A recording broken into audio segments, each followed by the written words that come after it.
Vamos então para a nossa aula número 1 de interpretação de texto, que é algo bem básico, com o qual você está super acostumado, porque já estudou isso desde a quinta série, sexta repetiu, primeiro ano e assim por diante, mas eu tenho que falar para você a respeito, que é a questão do texto verbal e não verbal. Verbal porque vem de verbi, vem de palavra, verbi em latim é palavra. Então, quando a gente fala em texto verbal, nós estamos falando daquele texto que é composto por palavra. Qual palavra? Palavra escrita, palavra falada. Então, língua portuguesa, inglês, francês, alemão.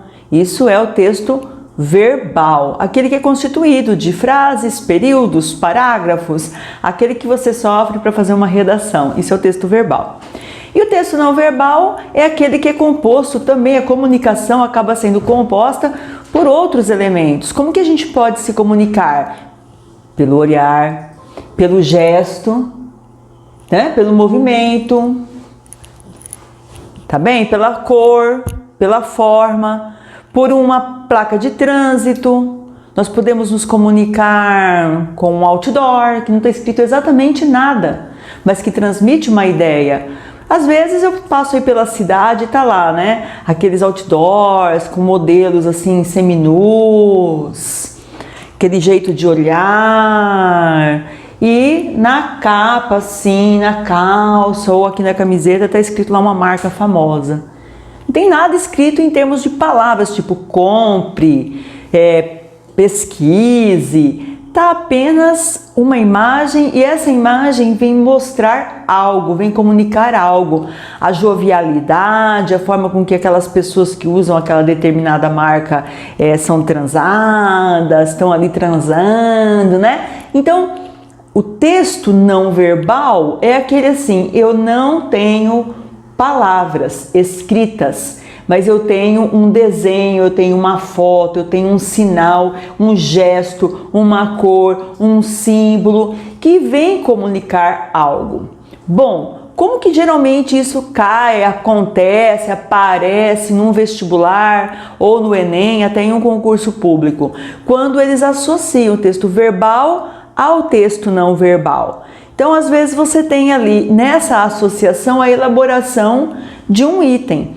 Como eu que elaboro itens tanto para vocês, quanto para concursos públicos, quanto para tantas situações de prova. Você pega ali o que está escrito e o que está desenhado em uma charge e eu vou associar as duas coisas. Então, eu vou observar se a boquinha da personagem está para baixo, significa que ela está triste. Aí eu pego lá a palavra tristeza ou infelicidade que está escrita e digo, tanto no signo verbal quanto no não verbal, existe uma situação de insatisfação por parte da personagem.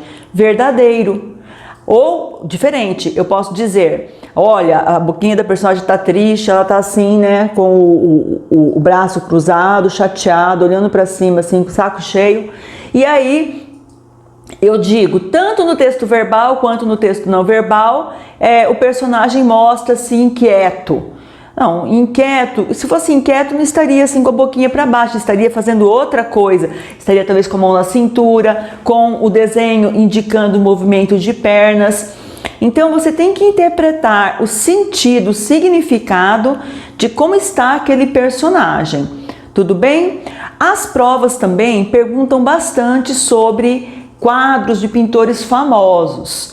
Então aí daqui a pouquinho nós vamos ter a nossa aula de artes e eu vou explicar para vocês o que é impressionismo, expressionismo, flauvismo, abstracionismo, e nós vamos perceber que cada um desses elementos artísticos vai ter um tipo de signo não verbal diferente, diferenciado. Essas composições nós temos que amadurecer sobre elas. Por quê? Porque cada vez mais há questões elaboradas nesse sentido. Então não pensem que a nossa aula de texto não verbal, ela vai recair apenas quanto a charges e quanto a tiras, mas também em relação a outdoors, em relação a propagandas de internet e revista e em relação a obras de arte. Tudo isso envolve o não verbal, é a forma com que a mensagem constituiu um texto, nesse caso um texto visual, um texto de apelo visual. Uma partitura de uma música é um texto não verbal, porque não tem nada escrito ali, tem símbolos. Uma aula de matemática, uma aula em que se usam símbolos da física, símbolos da química. Isso é um texto não verbal. Uma placa de trânsito, texto não verbal. Uma enfermeira indicando silêncio, texto não verbal. Então, se nós observarmos bem, nosso mundo todo, ele gira em torno desses signos não verbais. O problema é que muitas vezes nós estamos tão acostumados com o não verbal que nós nos esquecemos de ver a parte verbal. Eu vejo muito isso no Instagram. Você curte as fotos sem às vezes olhar o que está escrito no texto, o que aquela foto está significando para a pessoa, né? Então, quem vai elaborar uma questão de interpretação de texto vai envolver esses elementos. E é isso que nós vamos ver agora nas nossas questões. Eu espero que vocês gostem dos exercícios que eu selecionei e vamos lá resolvê-los juntos, tá bom? Vamos então à questão número 1 e vou já adiantar que é uma questão polêmica com mudança de gabarito por parte do Enem, inclusive, tá, pessoal? Então, nós temos aqui um cartão de informações. Quando a gente fazia concurso vestibular antigamente, ele vinha com picote. Então, na letra estava lá a letra A vinha dentro de um picotinho. Então, eu pegava a caneta, dava um furinho aqui assim, e a pessoa colocava esse cartão numa leitora e tinha lá quantas questões eu havia acertado. Era uma forma, assim, de armazenamento de dados. Depois, eu vim aqui com um disquete, uma forma mais rudimentar, e mais à frente ainda um CD e depois o pendrive. Notem que, paralelo a isso, eu tenho aqui um homem que se parece mais com um macaco, tanto por conta da sua postura, quanto também pela tanto de pelo no corpo, né? Aqui mais à frente, um homem mais ereto, mas ainda com pelos. Aqui praticamente sem pelos e bem ereto. Aqui embaixo completamente ereto e completamente sem pelos. Nós temos então um acompanhamento. É como se o autor quisesse nos mostrar que assim como, né, o ser humano evoluiu, a tecnologia também evoluiu. Depois vamos fazer uma ressalva quanto a esse aspecto. No último quadrinho, o que acontece? Todas essas tecnologias estão olhando espantadas, assustadas, e aqui está a marca desse espanto, né? Para a tecnologia em nuvem. E nós temos aí também esse homenzinho pendurado. Bom, para mim e para muitos alunos, nenhuma das alternativas corresponde à verdade. Principalmente porque ele fala assim, olha, certos dispositivos eletrônicos, e é sobre isso que nós vamos ter que falar, foram criados no decorrer da história. E para tanto, para apresentar esses dispositivos, o autor destacou o quê? Vamos ler todos como eu ensino a vocês, né? Letra A. Alienação provocada pelo uso excessivo da tecnologia das sociedades urbanas contemporâneas. Letra B, para destacar o estágio mais recente da evolução tecnológica para o armazenamento de dados digitais. Letra C, os diferentes tipos de dispositivos usados atualmente. O desperdício de matéria-prima proveniente da indústria tecnológica e a comparação entre evolução humana e tecnológica. Então, o que aconteceu? Nós podemos cortar, obviamente, qual? A letra C. Muito rapidamente, porque ela não está mostrando atualmente, mecanismos atuais. Está mostrando mecanismos do passado. Posso cortar também rapidamente a letra D de dado, porque não está se mostrando desperdício. Para ter desperdício, eu teria que ter assim um monte, um aglomeradão desses elementos jogados fora, sem uso, né? Não. Sobre protesto dos mais veementes dos meus alunos, eu cortaria a letra E. Entretanto, eles querem que seja a letra E a resposta, porque ele fala que é uma comparação. E aí eu tive que explicar para eles, então, que eles não entenderam a palavra comparação. Para a revolta dos meus alunos, também não é a letra E, viu, gente? Pelo seguinte, ó, é verdade, ele mostra que a evolução humana e mostra aqui no outro eixo a evolução tecnológica. Agora a letra E fala assim, comparação entre a evolução humana e tecnológica. Eu não estou comparando as duas. Eu estou mostrando que ambas passaram por uma evolução, mas eu não estou comparando as duas. Então, não tem como colocar a letra E. Bem, De início, o MEC havia marcado como resposta correta a letra A. Depois eles mudaram para a letra B. Para mim, nenhuma nem outra está correta. Por quê? Aqui não se prova que é uma sociedade urbana, eu estaria extrapolando esse sentido, tá? Por que seria só urbana? Inclusive, não tem marca nenhuma urbana aqui, né? Eu tenho uma marca no chão, não se sabe se é urbano ou não urbano. O estágio mais recente da evolução tecnológica para o armazenamento de dados, ele só mostra isso uma única vez? Como que ele está destacando? Que destaque seria esse? Tá? Então, para mim, nem se prova alienação, nem se tem sociedades urbanas, nem tão somente se mostra estágio mais recente da evolução tecnológica. Por quê? Porque ele está mostrando todos os processos. Ele repete, inclusive, mostra 2 vezes esse, mostra 2 vezes esse, 2 vezes esse, 2 vezes esse e apenas uma vez esse. Então, que destaque é esse em que eu apenas mostro uma única vez? Então, é uma questão complexa. Su, por que você colocou essa questão?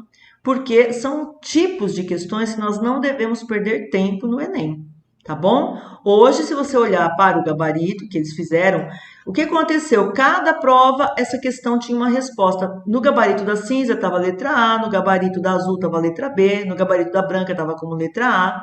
Então, depois eles uniformizaram e colocaram letra B como resposta. Mas, para mim, a questão não tem uma resposta plausível. Vamos então para a questão número 2. A questão número 2 não trata do texto que nós acabamos de analisar, é uma questão aleatória. Nela, nós vamos verificar que quem elaborou está trabalhando com 2 aspectos: a diferença de texto verbal e não verbal e a diferença entre texto formal e informal.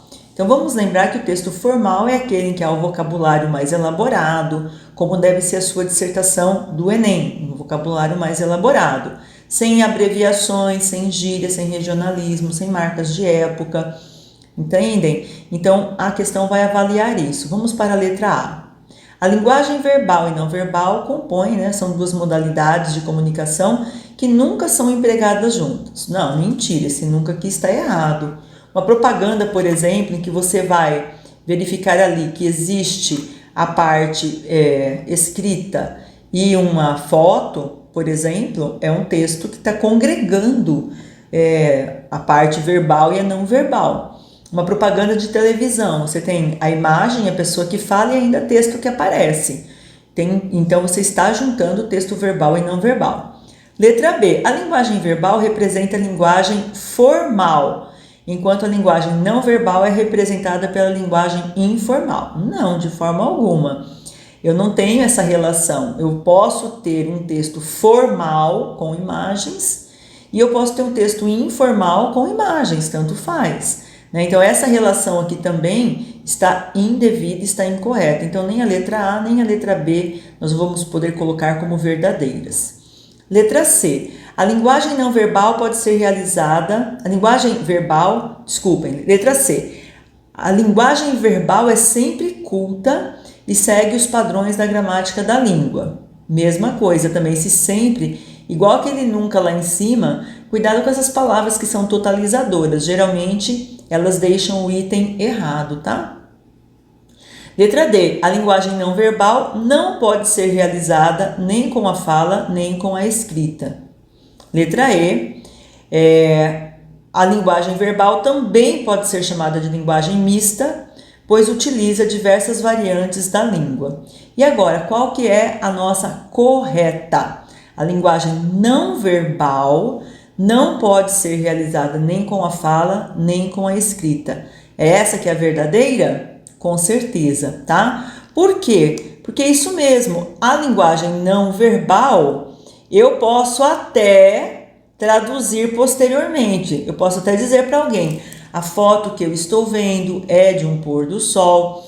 Eu posso traduzir posteriormente, mas quando eu faço essa tradução, eu estou usando a linguagem verbal. Por isso que está escrito aí, a linguagem não verbal não pode ser realizada nem com a fala, nem com a escrita. Por quê? Porque ela depende totalmente de quem vai ver.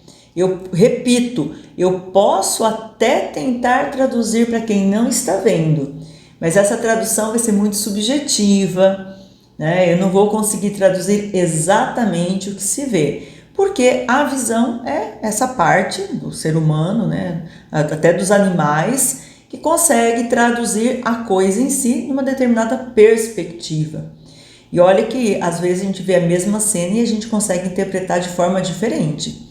Então, realmente a letra D, a nossa resposta. O que está errado na letra A e? A linguagem verbal também pode ser chamada linguagem mista, pois utiliza diversas variantes. Não, não tem nada de linguagem mista. Ela é verbal e ponto final. É esse o nome que se dá a ela.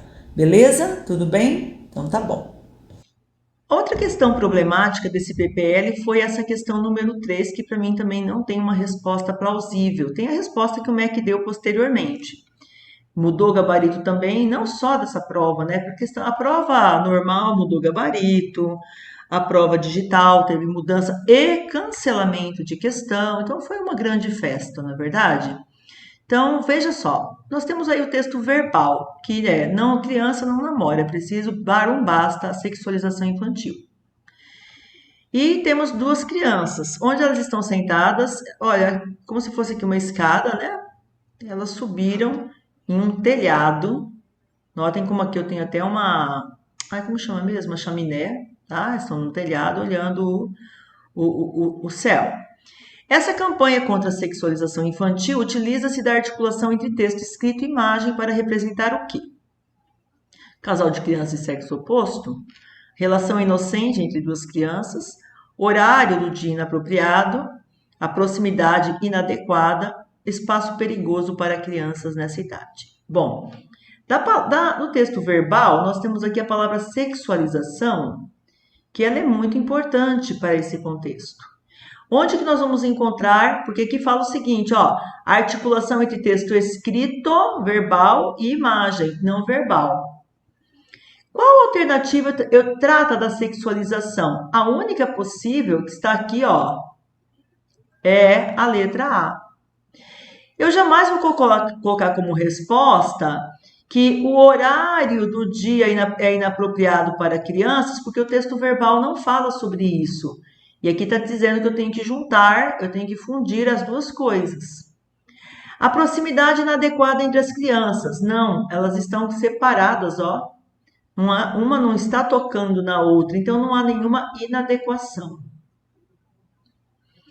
Eu quero mostrar um espaço perigoso para crianças. O que isso tem a ver com a sexualização? Nada.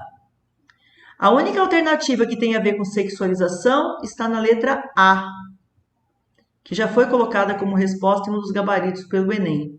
Depois eles corrigiram e levaram para a letra B. Para mim, existe uma relação de inocência no texto escrito? Não, porque está dizendo sobre sexualização no texto escrito. Existe uma questão de sexualização no texto não escrito? Também não. Então, veja, eu tenho casal de crianças do sexo oposto? Tenho apenas no texto não verbal. Relação inocente entre duas crianças? Eu tenho isso apenas no texto não verbal. E não tenho, portanto, essa articulação que está sendo requisitada aqui. A letra A e a letra B são igualmente corretas quando eu penso em texto não verbal. Quando eu penso em texto verbal, eu ainda posso pensar aqui na palavra sexualização e sexo oposto. Mesmo assim, qual a relação disso com o contexto total aqui da casal de crianças de sexo oposto? Isso mostraria que é para não haver a frase criança não namora? Gente, muito confusa. É por isso que eles ficaram migrando de uma resposta para outra, para, enfim, considerar a letra B como verdadeira. Então, temos que tomar bastante cuidado. Com o quê? Para não perder tempo. Viu que é uma questão que está confusa? Foge. Vai para a próxima e é o que nós vamos fazer agora na questão número 4.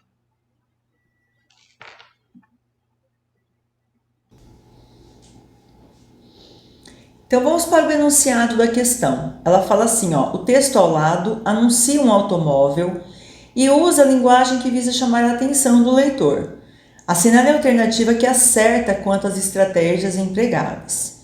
Então, letra A. Os signos linguísticos verbais atuam com mais intensidade do que os não verbais. Não posso aceitar essa resposta como certa, tá bom? Por quê? Por conta desse lance aqui do atuam com mais intensidade do que os não verbais. Veja, um coopera com o outro, um agrega conhecimento e informação ao outro, certo? Então não tenho como falar com mais intensidade, portanto a letra A está fora, coitadinha dela, né? Letra B. É evidente que a predominância da mensagem contida nos signos verbais como forma de atingir a comunicação. Então, será que existe essa predominância? Como eu falei na letra A, um agrega ao outro. Não se pode falar em predominância, portanto, letra B também está fora, caiu fora da nossa listinha aqui. Parece lista de mercado, né? Tá fora isso aqui. Letra C. A redução contida no termo pra faz com que o anúncio atinja um público-alvo indesejado. Tipo, se você compra carro e você não fala pra. Não dá nem para aceitar, né, gente? Desculpa eu dar risada, mas a gente elabora a questão pensando nisso, né? Naquilo que foge completamente da realidade. Letra D. Há um paralelismo entre as duas linhas do texto verbal. Há igualmente o emprego de signos não verbais elucidativos. Pode ser essa a nossa resposta. Letra E. O sintagma para quem tem exclui da propaganda outros sujeitos. Só eles comprariam o sedã. Poxa, se eu excluir, como que eles comprariam? Então, a letra E tem uma incoerência enorme, tem uma ilogicidade, né? Na verdade, não posso aceitá-la como resposta. E aí pergunto a vocês, a nossa resposta é letra C ou letra D? E, claro, letra D de dado, uma questão fácil, né? É um paralelismo. O que é esse paralelismo? Pra e pra, quem e quem, tem e tem, substantivos, substantivos, né? Dois pontos, uma palavra só. É uma estrutura que se repete, embora com alguns signos verbais que venham ser diferentes, como ali, histórias para contar, filhos ouvindo essas histórias. Esportivo, sedã. Mas você percebe que existe uma mesma estrutura, isso que é paralelismo. E realmente houve emprego de signos não verbais elucidativos.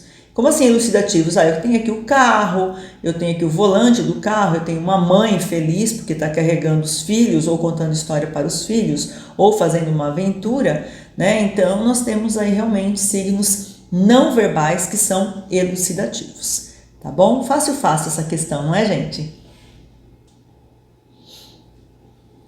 A questão número 5, que é do Enem de 2019, eu tenho a impressão até que nós já fizemos essa questão aqui no curso. Ela coloca aí, né, um par de tênis velhos, bem sujos, e fala assim, vamos calçar os sapatos dos refugiados e dar o primeiro passo para entender sua situação. E aí vocês veem que temos aí a Prefeitura de São Paulo, metrô, alguns organismos da ONU, que fazem parte da ONU, apoiando a campanha, tá bom?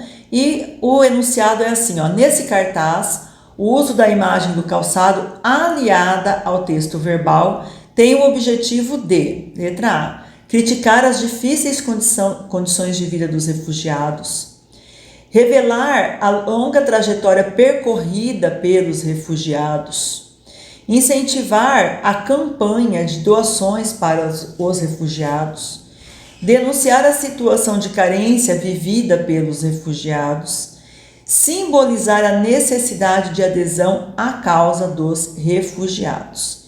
Então, nós podemos já cortar algumas daquelas alternativas que você diria, não tem como ser essa a resposta, né?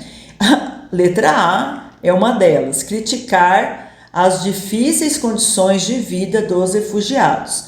Eu posso fazer uma crítica a quem permite que os refugiados cheguem a esse ponto, ao ponto de viver como vivem, mas não vou criticar as difíceis condições de vida, vou criticar aquilo que faz com que eles cheguem a essa condição. Então não é a letra A a nossa resposta.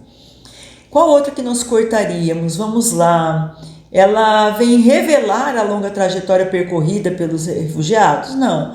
O tênis em si não nos mostra que é uma longa trajetória percorrida. O tênis em si me mostra que são pessoas pobres, que são pessoas que não têm condições, às vezes, de uma higiene para lavar o próprio calçado. Mas eu não sei a trajetória se é longa ou se não é longa, né? Esse longa aí ficou, inclusive, bem impreciso. Incentivar a campanha de doação para os refugiados. Notem que ele não fala doe alguma coisa, ele fala vamos nos colocar no lugar. Por isso que, inclusive, a nossa resposta vai ser letra E. Porque tá aqui, ó, adesão à causa, coloque-se no lugar. Tente imaginar aquilo pelo que eles passam. É isso que a peça publicitária aí está nos mostrando. Portanto, a nossa resposta vai ser letra E. É um pedido para eu incentivar a campanha de doações? Já falei que não. É um pedido para que eu me envolva com a situação dos refugiados. Tem adesão à causa. Eu vou denunciar a situação de carência. Não, todos nós já sabemos a situação de carência vivida pelos refugiados. Portanto, a nossa resposta para essa questão é a letra E, tá bom?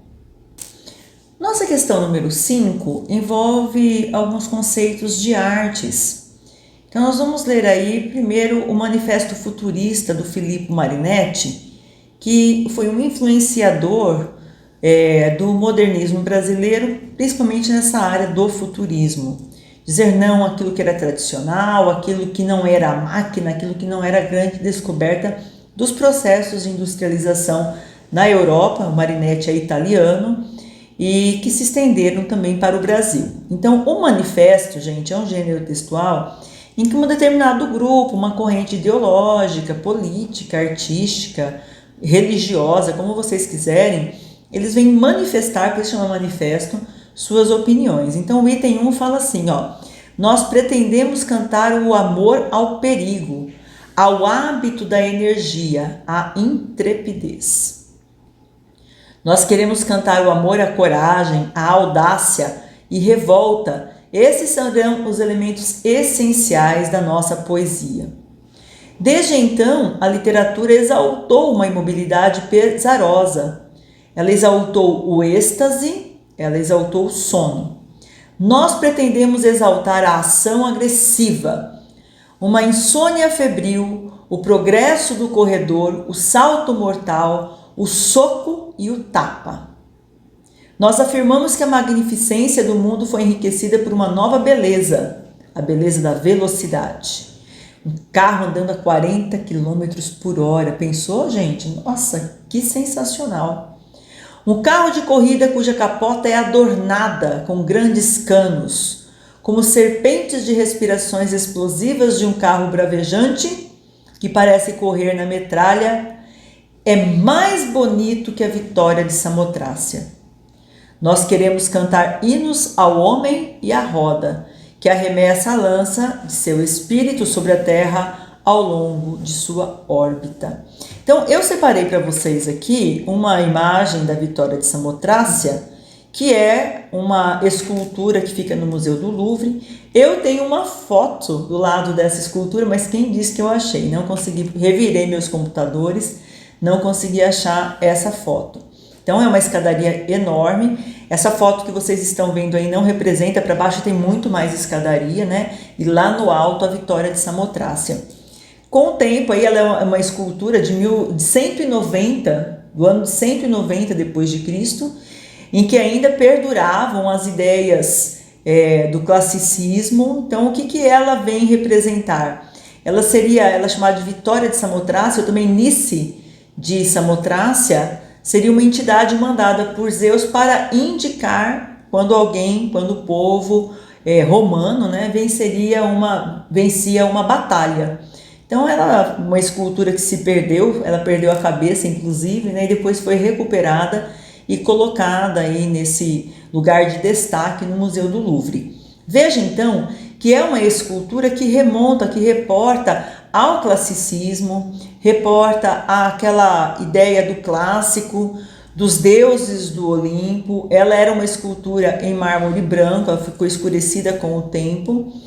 Então notem que quando ele fala que o carro, que a velocidade da máquina é melhor que a Vitória de Samotrácia, é muito mais bonito que a Vitória de Samotrácia, na verdade o que ele quer fazer? Ele quer demonstrar um desapego àquilo que fazia parte do passado, tá bem? Coitadinho, e o alvo dele foi uma escultura muito festejada, muito admirada por toda a humanidade. Bom, ele queria romper padrões, né? Conseguiu. E aí a alternativa nos fala o seguinte: qual aqui das obras de baixo contém uma obra inspirada no futurismo, tá? É isso que nos pedem. Bom, primeiro vamos na letra A. A letra A, ela atende ao estilo chamado de pontilhismo. Vou até aumentar aqui um pouquinho para vocês perceberem isso, tá bom? O que é o pontilhismo? É essa pintura que, ao invés de ser feita com um óleo sobre tela, a pessoa vai dando assim estocadas de tinta na tela. Por isso que ficam pontinhos, né? Então nós não podemos falar que é a letra A. A letra A é pontilhismo, nós estamos procurando a letra que nos vai indicar o futurismo, tá bom?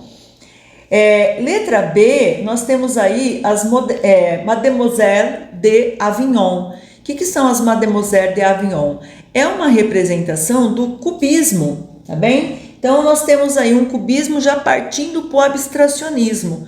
Ele deixa um pouco as formas geométricas tão fixas e passa a mesclar daqui a pouquinho. Esse cubismo abstrato vai se transformar totalmente em abstracionismo. Então também não temos a letra B como resposta. A letra C é uma pintura de Anita Malfatti, chamada A Boba. Nós vamos dizer que ela tem ali os traços, né, que nos lembram o expressionismo. Não que também não haja outras influências, mas realmente é uma pintura expressionista, porque nos mostra aí essa mulher com esse olhar fixo no seu interlocutor e sem revelar muitos dos sentimentos, né? Mas mesmo assim mostrando que a pessoa está fixada em um determinado ponto, meio pensativa também. Então não é nem letra A, nem letra B, nem letra C a nossa resposta. Fala de novo. Então não é letra A, tá certinho. Então veja, não é nem letra A, nem letra B, nem letra C a nossa resposta. Vamos aqui na sequência olhar para, não sequência, né? Vamos olhar para a letra E. Como se chama essa arte? Vou dar aí um minutinho para você responder. Acertou quem falou land art ou earth art, a arte da terra. O que é a land art? É quando o artista trabalha com elementos da própria terra. Aí, por exemplo, nós temos uma foto aérea de um cavalo que foi esculpido no chão, numa plantação mesmo, né? Então, quando o artista usa pedras, usa galhos, os elementos do artista são elementos retirados da própria natureza. Mas tudo bem, Su, como que eu sei que essa obra da letra D é uma obra futurística? Porque nós temos aí, gente, lembra que ele fala, eu quero a flecha, eu quero o arco, eu quero a velocidade. Sempre que nós tivermos um desenho, deixa eu aumentar um pouquinho aqui para vocês terem essa noção. Sempre que nós tivermos um desenho como esse aqui colocado pra gente, em que você vai ver essas setas, as setas elas indicam a velocidade. Vocês pegarem uma pessoa que faz pictogramas, vocês vão ver que se ele quiser indicar a velocidade, ele vai fazer esse tipo de seta aqui, tá bem? Esses arcos aqui também, olha, todos eles em sequência, como está colocado aqui, indicam essa velocidade. E por isso que a obra futurística aqui é a letra D, tá bom? Espero que vocês tenham entendido. Mais tarde nós teremos uma aula falando sobre esses estilos. Aí a gente vai reforçar essas características, tá bom? Vamos então à questão número 7, temos aí um texto misto, ou seja, um infográfico. Misto porque texto verbal e não verbal ao mesmo tempo. E o primeiro texto que vai aparecer ali à nossa esquerda em cima fala assim: quanto se gasta de água por dia? 50 litros por dia é a quantidade ideal de água potável para o bem-estar e a higiene de uma pessoa, mas consumimos mais. Então o que ele vai nos mostrar? Canadenses consomem aí 600 litros por dia por pessoa. Norte-americanos, 350 litros. Japoneses, 350 litros. Idem. O europeu, 200 litros. O brasileiro, 187 litros. E os africanos ou região subsaariana, até 20 litros. Então, nós temos aí 1 bilhão de pessoas, 1,100, que vivem sem água potável. Aqui no Brasil a gente tem muita campanha de informação que leva a uma mudança de comportamento para evitar gastar tanta água, não é verdade? Na parte à direita nós temos assim, fazendo economia. Simulação de consumo moderado de água para uma pessoa em um apartamento. Então ele coloca ali várias situações, né? Lavar as mãos 4 vezes ao dia, gasta 3,2 litros de água, água potável para beber todos os dias, 2 litros, para escovar os dentes 3 vezes ao dia, 2 litros. Vai ter gente aí que vai dizer, eu escovo só uma vez para economizar água. Não, você está querendo economizar a higiene mesmo. 24 litros para tomar banho e uma descarga dessas que são acopladas gastam 18 litros de água se você a utilizar 3 vezes ao dia. Então ele mostra aí, né, uma simulação de consumo em um apartamento, dizendo que se fizéssemos, né, se fizermos assim, nós gastaríamos aí realmente menos de 50 litros de água por pessoa ao dia, tá bom? Que seria o indicado. E aí vem a questão 7. O infográfico é um exemplo de linguagem mista, pois comunica de maneira formal e culta sobre algum tema. De novo, é uma questão que vem nos confundir vem tentar nos confundir, né? Não vai confundir nada, vem tentar nos confundir em relação à teoria textual, querendo dizer assim, olha, o texto que é misto, ele não tem linguagem formal. Então eu tenho que olhar caso a caso. Será que nesse texto tem formalidade ou tem um texto mais informal? Letra B. Usa sempre gráficos para comparar conceitos e ideias. Utiliza comunicação verbal e não verbal para apresentar um tema. Letra D. É composto por diversas figuras que auxiliam o entendimento de conceitos. É sempre acompanhado de um documento explicativo com a linguagem verbal. Então vamos lá. O que caracteriza o infográfico? Qual dessas letras você cortaria? Qual dessas letras você diria assim, não, essa não pode ser a resposta. Então, da minha parte, nós cortaríamos a letra A. Comunica de maneira formal, porque não é um texto formal.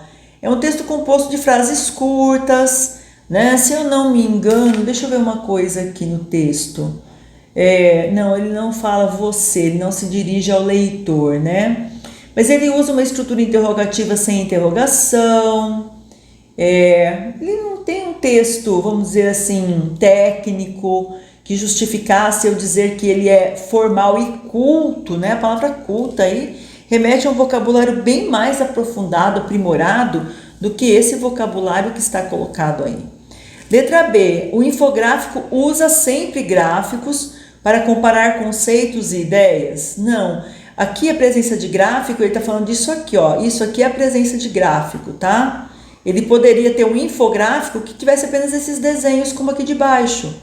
Nós temos vários assim. Então, a letra B também está errada. A letra A está errada, a letra B também está errada. Qual outra você cortaria? Eu cortaria a letra D por conta da palavra conceitos. Nenhum conceito está sendo colocado aqui. Nós estamos, ao contrário, mostrando práticas e não conceitos. E entre a letra C e a letra E, qual seria a resposta para você? Eu espero que você coloque letra C como resposta, porque na E o infográfico não vem sempre acompanhado de um documento explicativo. Geralmente ele vem sem documento explicativo, porque ele é autoexplicativo. Então a nossa resposta é a letra C. Utiliza a comunicação verbal, é a parte escrita, né, e não verbal para apresentar um tema. No caso aqui, o tema é o consumo de água, letra C, portanto, tá bom? Pensou assim, que legal se cair um tema de redação sobre água e você tiver esses dados todos aí para colocar? Eu já decorei quais são eles, tá bom? O povo que mais gasta água é o canadense, 600 litros por dia. Então, por pessoa, né? Depois você tem aí Japão, Estados Unidos, né? Os norte-americanos com 350 litros. Então é legal a gente guardar esses dados para usar nas nossas dissertações, tá bom? Questão número 8 vem com um texto verbal e não verbal, de novo, né? Olha que bonito ali, eu tenho uma mão de uma pessoa negra e a mão de uma pessoa branca, juntando metade de uma, metade da outra, não metade da mão, né? Metade da forma do coração de um, metade da forma do coração de outro, formamos aí a imagem do coração. Essa forma carinhosa de fazer o coração assim, ela é usada em momentos especiais, momentos em que alguém faz uma coisa legal, algo elogiável, algo que nos emociona. Então, nós já temos essa informação cultural desse gesto. Aí vem o texto verbal, doe sangue. Olha esse doe, verbo no imperativo. E ainda ele coloca o advérbio, regularmente. Com a nossa união, uma pessoa e a outra pessoa formando o coraçãozinho, a vida ser completa. E aí vem os carimbos de quem elaborou o texto, né? No caso, SUS, Ministério da Saúde, Governo Federal, Pátria Amada Brasil. Lá em cima nós temos o Disque Saúde, número 136. Então, todos esses elementos se mesclando entre texto verbal e texto não verbal. E vem a questão número 8. Deixa eu diminuir aqui para a gente ter a questão por inteiro, né? Olha lá. Assinale a alternativa em que todos os traços da linguagem verbal foram bem relacionados com a parte não verbal. Então, temos letra A. O termo regularmente, que é o advérbio que foi colocado mais abaixo do doe sangue, né? Atua como um elemento de ênfase ao expresso no imperativo doe. Letra B. O símbolo formado pela união das mãos remete ao termo vida.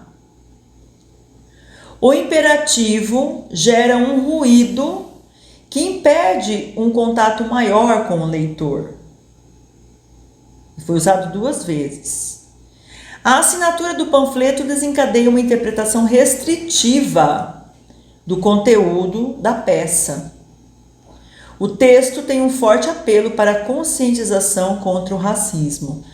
Qual letra nós cortaríamos? Misericórdia, letra E, por favor, né?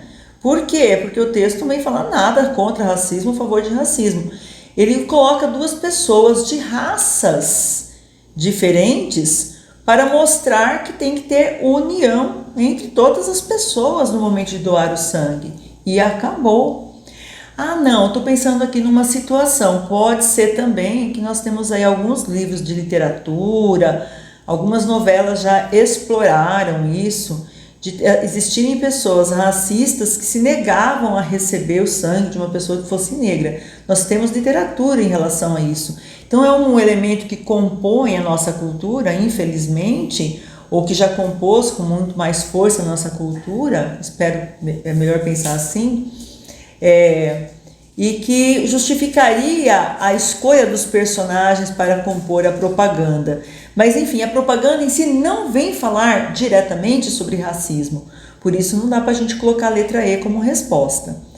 A letra C também não, porque de forma alguma esse imperativo vai contribuir com um ruído, ele não impede que o texto seja compreendido, tá bom? Então a letra C também não vai ser a nossa resposta. Letra D não é a nossa resposta. A assinatura do panfleto não restringe, não existe nem essa relação de restringir ou não restringir. Eu apenas fico sabendo quem foi que elaborou e divulgou essa peça publicitária. Então não há algo assim restritivo, né? Então qual vai ser a letra certa? A letra A ou a letra B? Vamos ler de novo? Letra A. O termo regularmente, né, está colocado aqui embaixo. Ele atua como um elemento de ênfase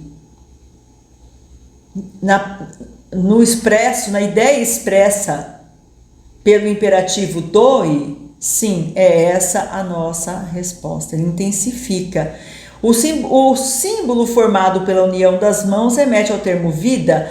Não remete exatamente ao termo vida. Ele vai remeter à união, né, das pessoas que vão doar o sangue. Então, se tivesse escrito aí, remete à palavra união, aí sim eu poderia dizer que é verdadeiro, tá bom? Mas não ao termo vida. Mas se a pessoa recebeu sangue, ela vai ter chance de vida. Isso é verdade. Mas isso não significa que esse coraçãozinho aí signifique vida. No caso, por serem mãos diferentes, significa união, tá bom?